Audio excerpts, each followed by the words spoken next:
Why self-respect matters? Self-respect is not about arrogance, pride, or superiority. It is about recognizing your inherent value and treating yourself with the same dignity you expect from others. When we lose sight of this, we begin to measure ourselves entirely through the lens of others' opinions. Slowly, our confidence weakens, and we forget that we are the ones who set the tone for how others treat us. When we lack self-respect, we unconsciously hand over the steering wheel of our lives. We let other people's approval or disapproval determine our choices. Instead of asking, what do I want? What aligns with my values? We begin asking, will this make them happy? Will this keep me liked? Over time, that repeated pattern chips away at our ability to make decisions with clarity. Imagine a person who is always praised only when they agree, comply, or stay silent. The applause feels good in the moment, but the cost is heavy. They start to believe that their worth is tied to obedience rather than authenticity. And the longer they accept this exchange, the more disconnected they become from who they truly are. Without self-respect, relationships become unbalanced. One person dominates while the other accommodates. What starts as small compromises, biting your tongue, ignoring disrespect, laughing off hurtful comments, eventually creates a dynamic where your needs are invisible. The tragedy is that others can only treat you the way you teach them to. By lowering your standard, you communicate that poor treatment is acceptable. Self-respect acts as a compass. It guides you when people try to cross lines, when opportunities seem tempting but misaligned, when criticism is louder than encouragement. Without that compass, you're easily swayed, drifting into roles and responsibilities that have nothing to do with your true potential. It's not just about confidence, it's about clarity of direction. There's also a hidden cost to neglecting self-respect: resentment. The more you betray your own needs, the heavier resentment grows. It surfaces in anger, bitterness, and even self-doubt. What's worse is that resentment doesn't only poison relationships with others, it also fractures the relationship you have with yourself. When we cultivate self-respect, however, everything shifts. We no longer need constant validation to feel whole. We can listen to feedback without being destroyed by it because we know our worth isn't on trial. We can walk away from people or environments that demean us, not because we think we're better, but because we know we deserve better. And perhaps most importantly, self-respect becomes the foundation for every other form of respect in our lives. The way we treat ourselves teaches our family, our colleagues, and even strangers how to treat us. If we stand tall, speak with conviction, and act with integrity, we send a powerful message: I respect myself, and I expect you to do the same. The invisible permission slip, disrespect, doesn't always arrive in grand, obvious forms. Often, it sneaks in through small gestures, a dismissive comment, a joke at your expense, an interruption when you're speaking. In those moments, we are faced with a choice to confront it or to let it slide. And when we let it slide, even in silence, it functions like an invisible permission slip, quietly signaling to others that this behavior is acceptable.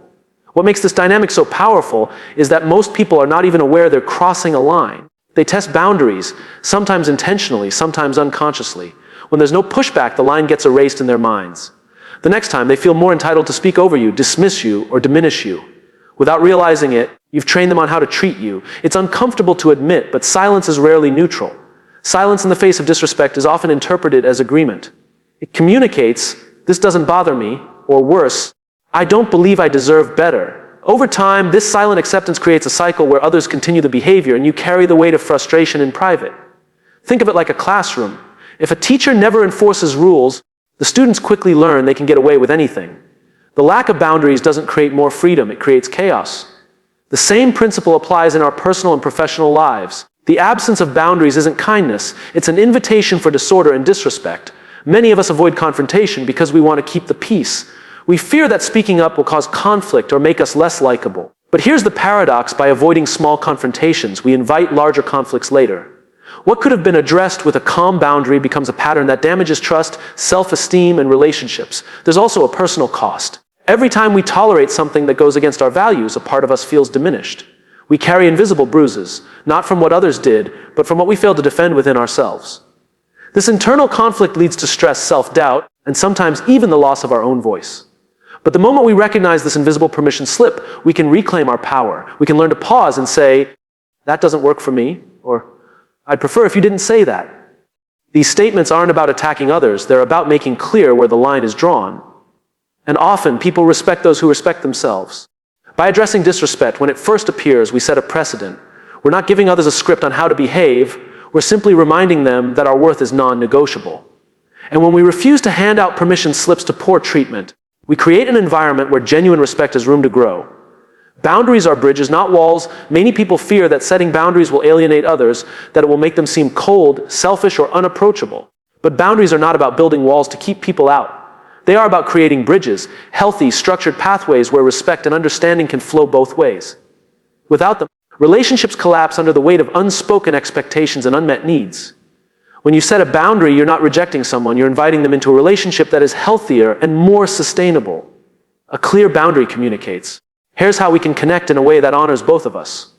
Far from pushing people away, this level of clarity creates trust, because others know where they stand with you.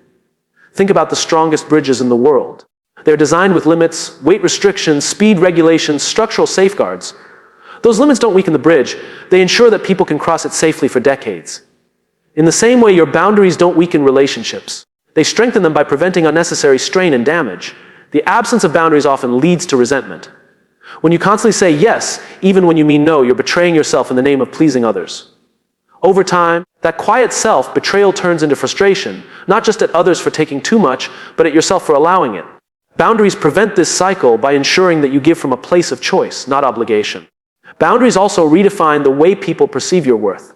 When you communicate what is and isn't acceptable, you teach others to treat you with respect. If you're always available, always agreeable, always accommodating, you may be seen as convenient rather than valuable.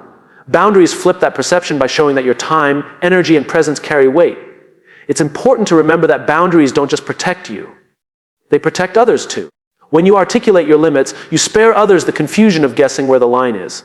You make it easier for them to engage with you in a way that avoids misunderstandings and unnecessary conflict. In this way, boundaries become a service to the relationship, not a barrier. Some people will resist your boundaries at first, especially if they've grown accustomed to you having none.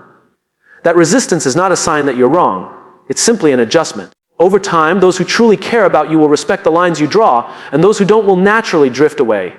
Either way, the result is clarity, which is far better than living in silent resentment.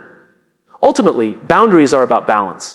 They allow you to honor your own needs while still showing up for others in meaningful ways.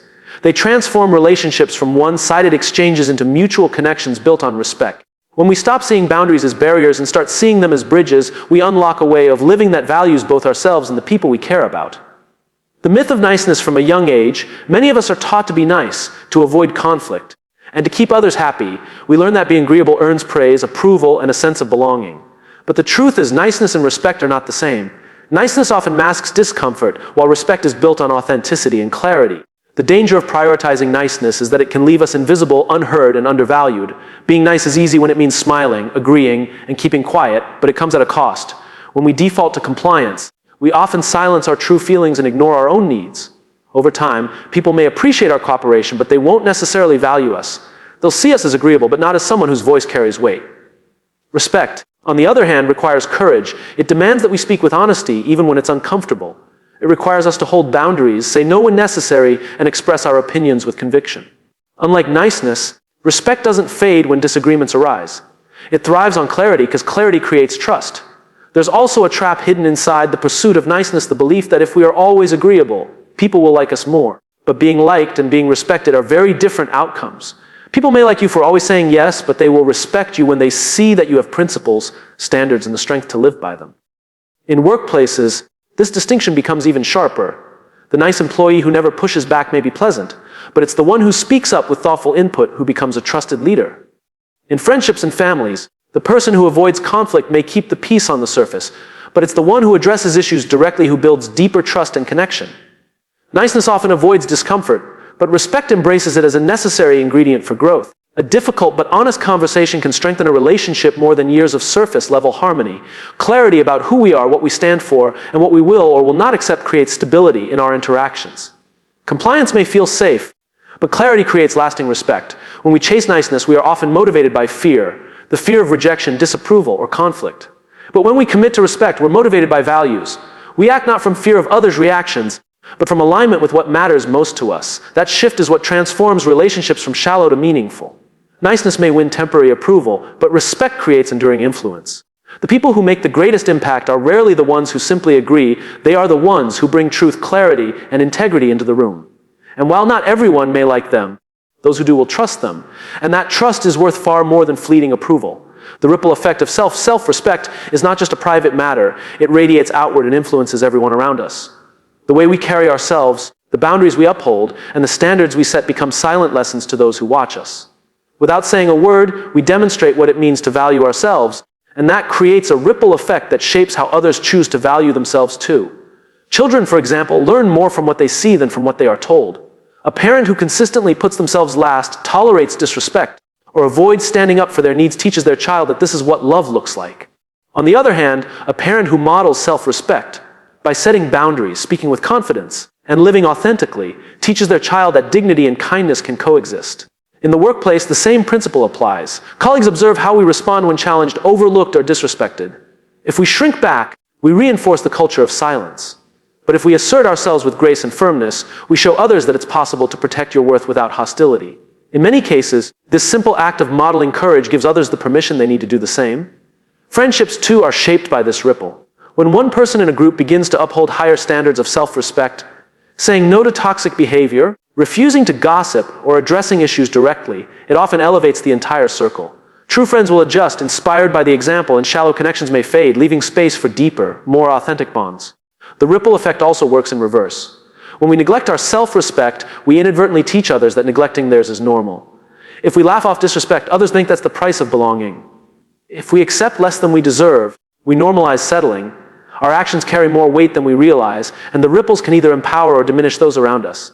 What makes this ripple effect so powerful is that it often happens unconsciously. People may never tell you they were inspired by your stance, but quietly they start shifting their own behavior. A colleague begins setting boundaries with their time. A friend starts speaking up in their relationship. A child grows into an adult who refuses to compromise their dignity. It all traces back to the example they witnessed. Respect in this way is contagious. Just as negativity can spread quickly in a group, so can strength, confidence, and integrity. The moment one person chooses self-respect, it challenges the status quo. It shows others that there's another way to live, one that doesn't involve being walked over, silenced, or diminished. The ripple effect of self-respect is one of the greatest gifts we can give to the people around us. By valuing ourselves, we give silent permission for others to value themselves too.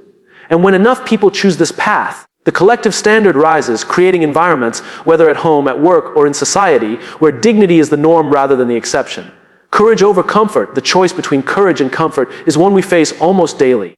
Comfort whispers to us to stay quiet, to avoid the raised eyebrows, to keep the peace even when the cost is our own well-being. Courage, on the other hand, is often uncomfortable in the moment. It requires us to speak up, to risk disapproval, to step into the unknown. But while comfort offers temporary relief, courage builds long-term freedom. When we choose comfort, we may avoid the sting of confrontation, but we also accept the slow erosion of our voice. Each time we stay silent when we should speak or say yes when we mean no, we trade a piece of our authenticity for the illusion of harmony. The danger is that these small trades accumulate over time, leaving us trapped in roles that don't reflect who we truly are. Courage is uncomfortable because it asks us to be vulnerable. It means telling a colleague that their comment crossed the line. It means admitting to a friend that a joke hurt your feelings. It means saying no to opportunities that don't align with your values, even when others don't understand. These moments can feel risky, but they are acts of self-respect that clear the path toward freedom. Freedom doesn't come from avoiding discomfort. It comes from leaning into it. The first time you speak up, your voice may shake. The second time, your palms may sweat.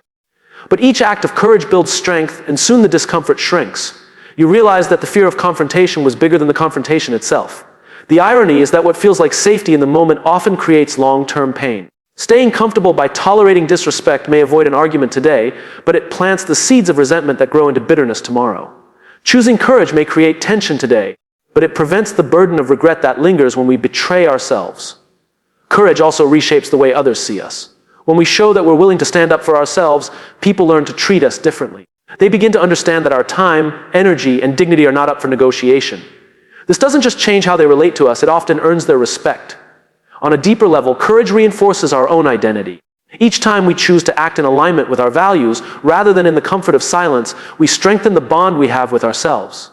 We prove to ourselves that we are capable of handling discomfort, that our voice matters, and that our worth is not dependent on keeping others comfortable. The choice between courage and comfort is rarely easy, but is always defining. Every act of courage builds freedom. Freedom from resentment, freedom from self-doubt, and freedom from the weight of living a life designed by others' expectations. And the more we choose courage, the more natural it becomes to live a life that reflects who we truly are. From people-pleasing to purpose, living people-pleasing often feels like a shortcut to connection. We say yes when we mean no, we agree when we disagree, and we smile when something doesn't sit right with us.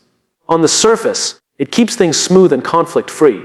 But beneath that surface lies exhaustion, resentment, and a quiet sense of disconnection from who we really are. True fulfillment never comes from keeping everyone else happy. It comes from living in alignment with our values.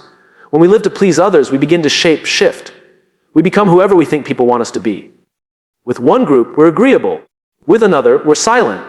With yet another, we may even hide parts of ourselves just to fit in. Over time, we lose track of where the performance ends and where our true self begins. It feels safe in the moment, but it's costly in the long run. Purpose living, by contrast, asks us to stand firm in what matters most to us. It means making decisions based not on approval, but on alignment. It means asking, does this reflect my values? Does this honor who I am becoming? That shift changes everything, because while people-pleasing drains us, living with purpose fuels us. One of the biggest challenges in breaking free from people-pleasing is the fear of disappointing others. But the truth is, we will always disappoint someone. The question is, do we disappoint others by living our truth, or do we disappoint ourselves by betraying it? Choosing purpose means being willing to let others down if it means being true to who we are. In relationships, this shift creates depth. People may not always like our boundaries or our honesty, but those who truly care will respect them. Purpose-driven living filters out connections built on convenience and strengthens those built on authenticity. It attracts the kind of people who value us for who we are, not for how well we serve their preferences. In work, purpose living is the difference between burnout and fulfillment. People pleasers often say yes to every task, every request, every demand. They exhaust themselves trying to be everything for everyone. But when we align our efforts with purpose, we focus on what truly matters. We stop scattering our energy and start channeling it into work that carries meaning.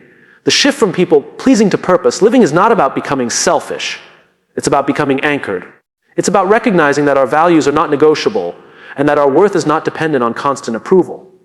This kind of living doesn't just benefit us, it benefits everyone around us, because people experience the real us rather than a diluted version built on compliance. Fulfillment comes when our choices, actions, and words are in harmony with who we truly are. It comes from knowing that even if not everyone approves, we are living a life of integrity. That integrity is far more satisfying than the fleeting approval that people-pleasing brings, and it is the foundation of a life that feels whole. Respect attracts respect. The way we carry ourselves communicates more than our words ever could. Every action, every choice, and every boundary tells people how to engage with us. If we treat ourselves with dignity, others quickly learn to follow suit. If we neglect our own worth, others often mirror that neglect back to us. Respect is not something we demand from others first, it begins with how we respect ourselves. When we consistently put ourselves last, ignore our needs, or tolerate mistreatment, we send a silent message. This is acceptable. People often take their cues from us, and without realizing it, we train them in how to treat us. If we minimize our voice, others will minimize it too.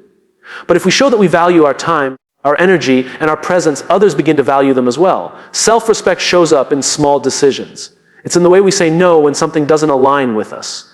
It's in the way we choose to walk away from relationships that diminish us. It's in the way we invest in our growth, our health, and our well-being. These choices are not selfish. They are signals that we understand our worth, and those signals shape the way people respond to us. In professional settings, self-respect is often the line between being overlooked and being recognized. An employee who undervalues their contributions may be taken for granted, while one who confidently communicates their value is far more likely to earn respect and opportunities. The respect we show ourselves becomes the lens through which others see us. In personal relationships, the same truth applies. If we accept constant disrespect, belittling, or neglect, we teach others that it's permissible. But when we stand firm and refuse to engage in relationships that erode our dignity, we raise the standard, not just for ourselves, but for everyone connected to us. Respect becomes the baseline, not the exception. It's important to remember that respect is not about control. We cannot force others to treat us well, but we can decide what we will and will not allow. That decision alone reshapes the dynamics of our relationships. People who value us will rise to meet the standard we set, while those who don't will eventually fall away. Either way, clarity is created. The more we respect ourselves, the more magnetic we become. People are drawn to those who are anchored, who know their worth without arrogance, and who live with integrity. This kind of presence commands respect naturally. It doesn't need to be demanded, because it is consistently demonstrated. Respect attracts respect because it creates a cycle. The way we value ourselves sets the stage for how others value us. That standard, once established, becomes the foundation for healthier, stronger, and more authentic relationships in every area of life.